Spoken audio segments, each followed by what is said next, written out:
आज आहे एकादशी. लहानपणापासूनच आईने विठ्ठलाची भक्तिभावाने पूजा केली आणि मी त्या प्रत्येक क्षणात तिचा पाठिंबा घेतला. आज विठ्ठलाची पूजा माझ्या जीवनाचा खरंच आधार बनली आहे.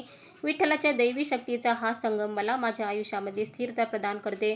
अचानकच माझा बाहेर जायचा प्लॅन ठरला. तो कुठे ते तर मी तुम्हाला सांगतेच. त्या अगोदर माझी छोटीशी गार्डन मी तुम्हाला दाखवते. हे आहे चाफ्याचं झाड. त्याला खूप छान फुलं बहरली आहेत आणि आहुने हे एक शोचं प्लांट आणलं आहे. ते कशाचंही काही माहिती नाही.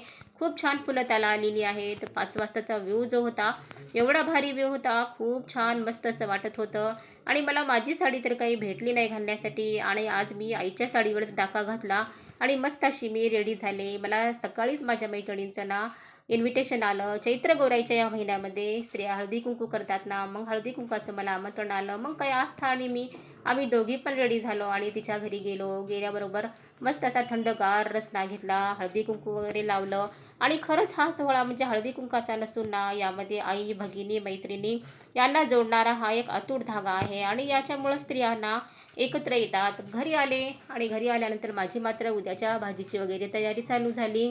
गवारीच्या शेंगा तोडून ठेवल्या, शेंगदाणे वगैरे भाजून घेतले. आईची आणि माझी भगर मला बनवायची होती. असं कुठं बाहेर गेलं ना, आपली घरातली कामे मात्र तशीच पेंडिंगमध्ये राहतात. पण कसं आहे, आपल्याला जिथे नागराचं आमंत्रण आलेलं आहे ना, तिथं आवर्जून जावं असं मला वाटतं. मस्त आईनं आणि मी दोघींनी पण मिळून भगर खाल्ली. त्यानंतर आपलं एक काम तर वाढलेलंच असतं, ते म्हणजे आपले भांडे. भांडे घासून घेतले, ओटा पण क्लीन केला. सर्व कामे माझी झाली. चला भेटूया नेक्स्ट व्लॉगमध्ये. तोपर्यंत सर्वांना बाय.